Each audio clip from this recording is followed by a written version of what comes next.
ईशा यमुना की एक बिगड़ी हुई कामचोर लड़की है। वह 18 साल की हो गई है, बट फिर भी घर का एक काम भी नहीं करती है। दिन भर मोबाइल में लगी रहती है। ईशा की माँ घर के पूरे काम करती है और जॉब भी करती है। एक दिन यमुना जॉब से घर लेट आती है। काफी देर हो गई है आपको आने में। मुझे भूख लगी है मम्मा। बेटा जॉब पे बहुत काम था इसलिए मुझे लेट हो गया। मुझे लगा आप बाहर से डिनर ले आएंगी। टाइम नहीं मिला बेटा, मैं अभी मैगी बना के देती हूँ। मुझे मैगी नहीं खाना, मुझे रोटी सब्जी ही खानी है। इसमें बहुत टाइम लग जाएगा और मेरे पैरों में बहुत दर्द हो रहा बेटा। मुझे नहीं खाना मैगी। प्लीज ईशा। उससे अच्छा तो मैं भूखी ही सो जाऊं। रुको ईशा, मैं अभी बना के देती हूँ। अब रहने ही दो मम्मा, अब मुझे भूख नहीं है, अब मैं जा रही हूँ। और ईशा गुस्से में अपने बेडरूम में सोने चली जाती है। यह यमुना को अच्छा नहीं लगता। अगले दिन मॉर्निंग में मम्मा ये क्या, आपने बर्तन नहीं धोए अभी तक? अब मैं मैंगो जूस किस में पीऊँ? जल्दी धो दीजिए। भूल गई बेटा, रात में बहुत थक गई थी ना। उतने में यमुना को एक इम्पोर्टेंट कॉल आता है। ईशा जरा तुम बर्तन धो लोगी, मेरा जरूरी कॉल है। मैं क्यों? तुम्हें भी घर के कामों में थोड़ी हेल्प करनी चाहिए।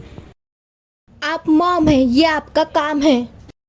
यमुना परेशान होकर वहां से चली जाती है और कॉल पे बात करने लगती है। ईशा ऐसे ही डब्बे में से जूस पी लेती है। यमुना फोन पे बात कर ही रही होती है तो ईशा की बाथरूम में से चिल्लाने की आवाज आती है। ये क्या मॉम, आपने अब तक मेरे कपड़े भी नहीं धोए? तुम्हें पता है मैं कॉल पे बात कर रही हूँ तो भी तुम चिल्ला रही हो। सॉरी लता, मैं तुम्हें बाद में कॉल करती हूँ। आप कपड़े धोना भूल गए और आप उल्टा मुझे ही सुना रही है। अभी धो देती हूँ तुम्हारे कपड़े। मुझे काम पे जाना है, तुम उसे सुखा देना। मैं क्यों? आप मॉम है, ये आपका काम है और आप एक अच्छी मॉम नहीं है। ईशा गुस्से में वहां से चली जाती है और यमुना परेशान हो जाती है।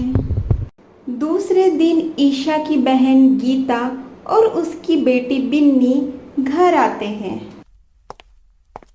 अच्छा हुआ दीदी आप यहाँ आ गई, या कुछ ठीक नहीं है? बताओ अब क्या हुआ मॉम के साथ?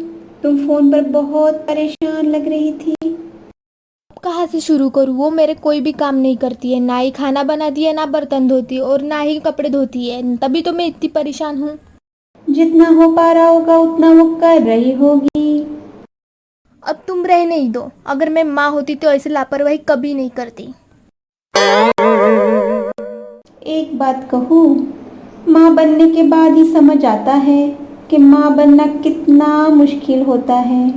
क्यों ना इस हफ्ते तुम बिन्नी का ख्याल रखो। क्यों? देखो तो कुछ दिन कैसे लगता है।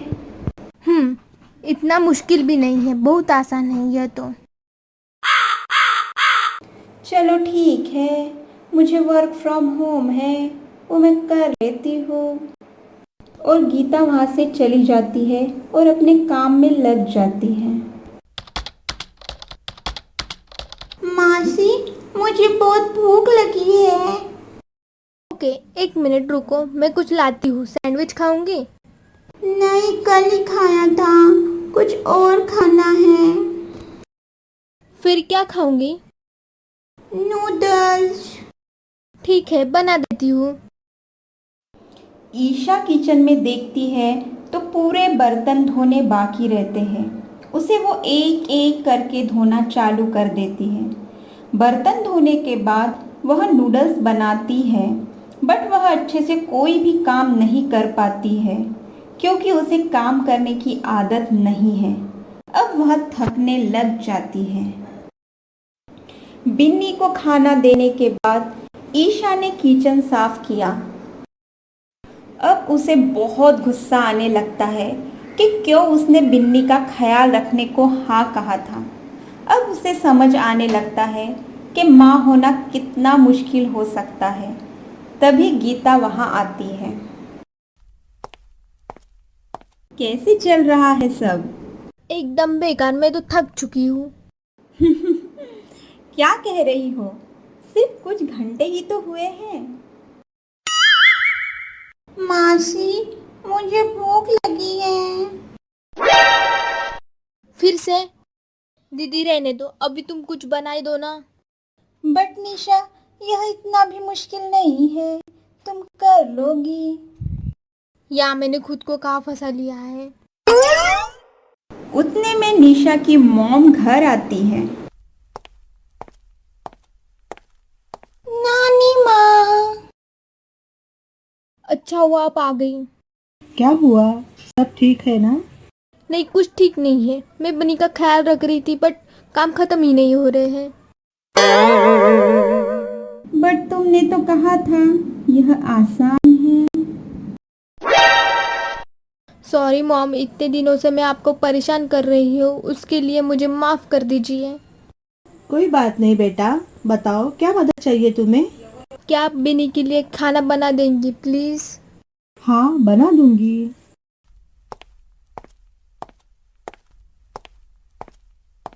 यह सब मैं धो दूंगी, फिर खाना बनाने में भी आपकी मदद करूंगी। क्या सच में? पता नहीं मेरी जिद्दी बेटी कहाँ गायब हो गई। शायद मैं अब समझ गई हूँ कि माँ बनना कितना मुश्किल है जब से बनी का ख्याल रखा है। आई प्रॉमिस आज से आपके हर काम में हेल्प करूंगी। मुझे माफ़ कर दीजिए मम्मी। कर दिया बेटा।